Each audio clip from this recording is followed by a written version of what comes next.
Nothing like a night at the fights. What do you got in sports? Well, the Medicine Hat Tigers are on yet another roll. They've won 5 straight, and this evening, south of the border against the Spokane Chiefs, they'll be looking to push that number to 6. The Tigers and Chiefs are meeting for the first and only time this season tonight in Washington. In their one contest during the 15-16 campaign, the Tabbies came away with a decisive 6-2 win. But so far this season, the Tigers have not had much luck against teams from the U.S. division.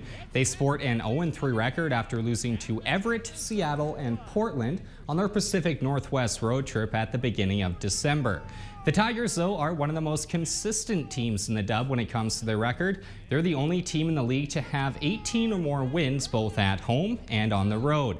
They are also the highest scoring team in the WHL, averaging almost 5 goals per game. Spokane comes into tonight having lost 3 in a row. The Chiefs are currently last in the U.S. division, while Medicine Hat is 5 points up on Lethbridge in the Central one. And Mason Shaw, well, he'll be looking to extend his league-leading active point streak to 13 games this evening. The Tigers have one more game on the road trip before tonight's tilt returning home. Swedish forward John Dahlstrom says on these types of trips, it's important to focus on the basics so your body is prepared. I think we gotta focus on the nutrition, drinking water, sleep well, and stuff like that. It's always hard on the road to get those things, so focus on those things, and then I think it will be good.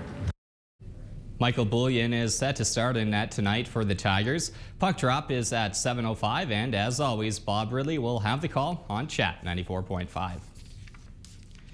Sticking with hockey, the Junior B Cubs have the chance to do something quite special this weekend, clinch a playoff spot. And when you consider everything the team has been through the past year, it would be quite the accomplishment. The first chance for the Cubs to seal a spot in the postseason comes tomorrow night. They'll take on the Bears of Banff Academy, a team that sits only 2 points ahead of Medicine Hat in the Heritage Junior Hockey League South Division. The two teams haven't played each other since November. That month they squared off 3 times, the Bears winning 2 out of 3. If the Cubs are victorious in both of their matchups this weekend and Banff loses both of theirs, Medicine Hat can catapult themselves into 5th spot in the South, setting up a more favorable first-round series with Strathmore.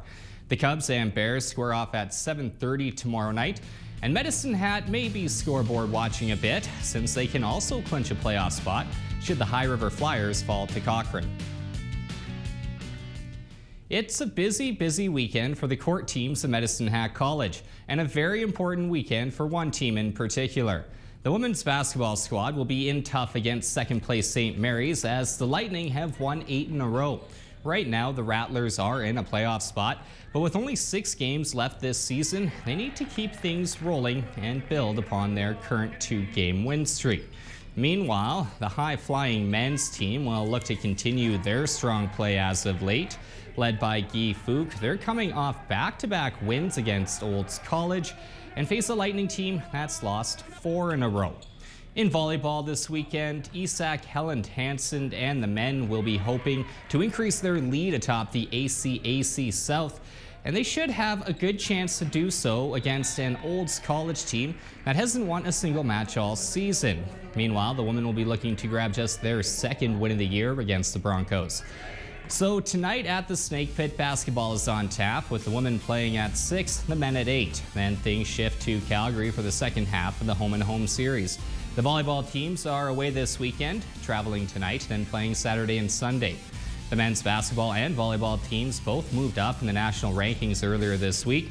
The b-ball team went from 4th to 3rd, while the volleyball squad moved up 2 spots to 11th.